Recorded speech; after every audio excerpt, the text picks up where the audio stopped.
You used to be a party animal yesterday. This Ramadan, you turn back to Allah and you've discovered Islam. And all of a sudden, you want to become the preacher in your family and tell everybody that they're wrong and that they're doing haram. Before you do, you need to get a little credibility, don't you? Before you open your mouth, before you start yelling at your uncles, right? Before you start teaching, giving them the khutbah, you come in here the khutbah and you say, I'm going to do this at home. That's a good point. My dad needs to hear this one. This is going to make a great point of argument, right? A lot of excited young people do that. They discover the religion, they hold on to it, and they use it to debate with family, right? When you do that, you're basically abandoning what the messengers did. You have to have a little credibility first. When you turn to the religion, you become the best son, the best daughter, the best husband, the best wife. Speaking of the best husband, I want to tell you a story.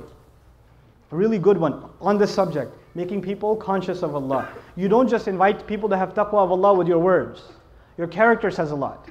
A friend of mine, he became a friend actually on a short trip, told me about how he was raised in a Muslim family.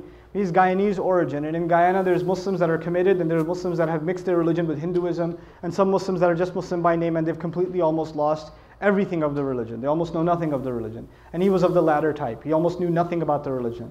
So as he was growing up in New York, he almost completely just wasn't even practically Muslim. He used to, get into fights with his mother. He went to jail a couple of times. He was in gangs, all kinds of stuff. Later on in life, he decides he wants to, he's looking for God. And he knows at least by name he's Muslim. I think his name was Muhammad or something, right? By name he's Muslim, so he should look into what religion first?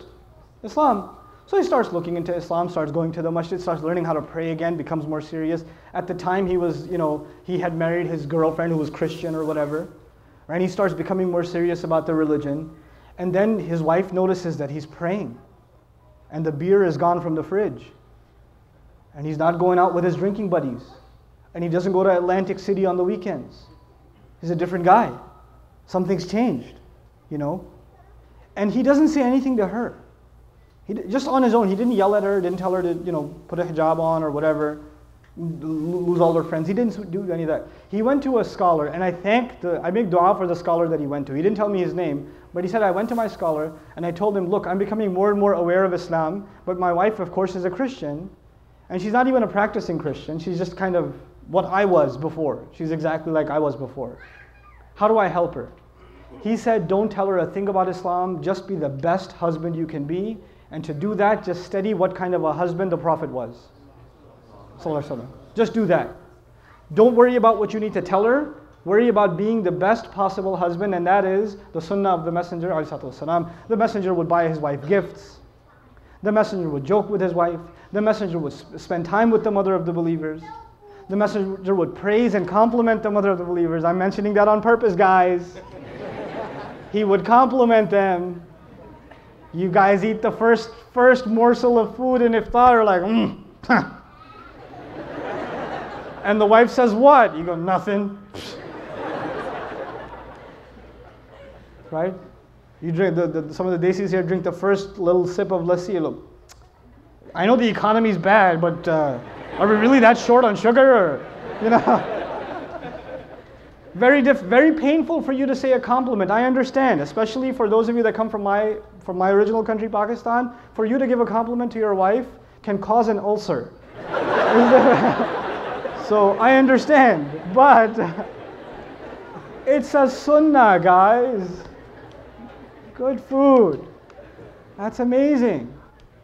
And our wives, the sisters are so used to hearing nasty things from us. Then when we say nice things, they get freaked out. Like if the husband just says, you look really nice today. She goes, what do you want? She gets worried, like he's up to, we got to fix that. That's a problem. It can't be healthy. So he starts doing these things with his wife. And in the beginning, he used to argue with her sometimes about Islam and tell her how Christianity doesn't make sense. How can 3 be 1 and 1 be 3? All those kinds of arguments, you've heard them before, right? And none of those would work with his wife. None of them. He's like, no, I'm a Christian and that's it. Jesus is in my heart. Leave me alone. 3 years go by, he stops talking to her about Christianity and how dumb it is or whatever, stops debating with her. He's just being what he can be as the best husband. And one day he's making maghrib and his wife joins him in salat. And he's in salat. It messes up his salat, like, right? What's happening here? Right? Yeah. Can we go a break for after like 5 minutes? Yeah, we can give a break in 5 minutes, sure. For 10 minutes because they have to move the car. Sure.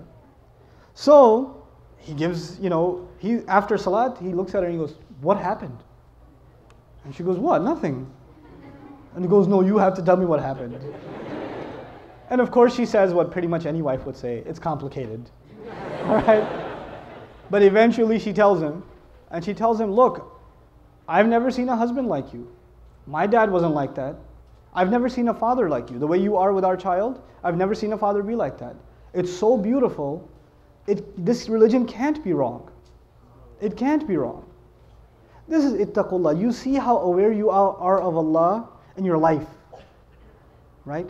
It's not how many ayat you've memorized, how many ahadith you know, how much knowledge you can spit out at someone, how many quotes from scholars you can deliver. It's not about that.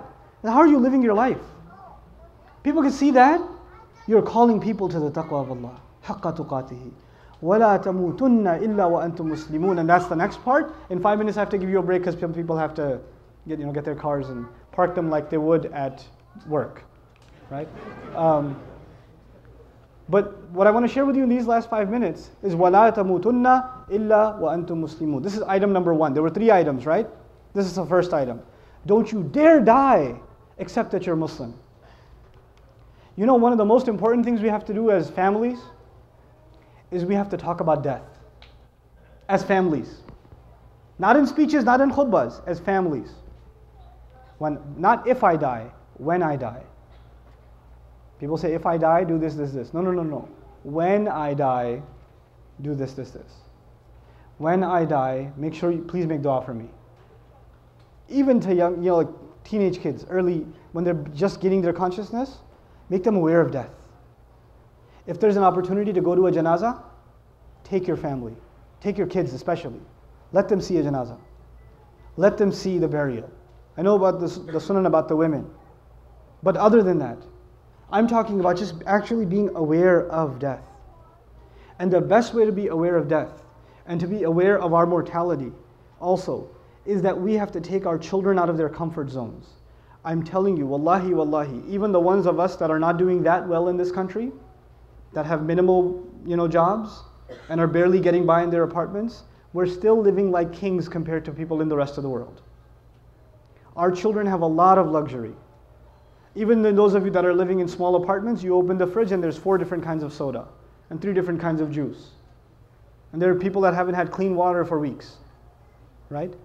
We have a lot of luxury and our children are used to it. We're used to it. We have to take ourselves out of that sometimes. We have to take ourselves out of that. Even for a little bit, to put life in perspective again. And that's really important. Because when our children we just become accustomed to luxury all the time, and we start getting used to it, we forget what we really are. What we really are is dirt. Allah created us from it, and we'll go back to it. That's all we really are. And a human being forgets that, right? The higher up he goes, he forgets where he came from. We have to remember where we came from. This is the first agenda. I haven't even talked to you about the laws of Islam and prayer and hijab and beard and this. None of that stuff. All I'm talking about is just be aware of Allah, man. Just be aware of Allah. Be aware that you're going to die. That your life has a purpose. And you're conscious of Allah now so He can take care of you later. You forget about Allah in this world, He'll have you forgotten in the afterlife. After you die, what are you going to do? A disbeliever can deny the akhirah. A disbeliever can say there's no coming to life after death. But even a disbeliever cannot deny death itself. Death is a reality. That's going to come. If there's one thing that makes us, worry. I actually love Ramadan for that reason. How much time left? A couple of weeks, right? How fast did that go by?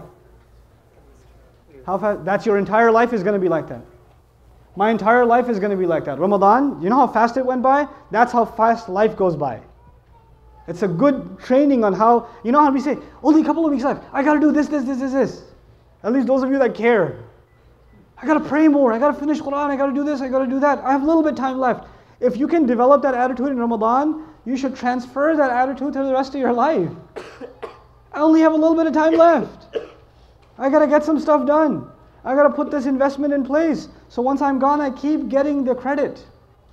The sadaqah jariyah, I keep getting it.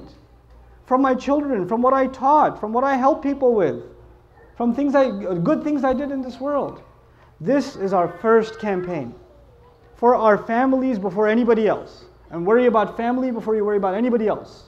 If we can do that, inshallah ta'ala, we're going to be ready for the next phase of this campaign that will create this beautiful society that Allah wants us to become.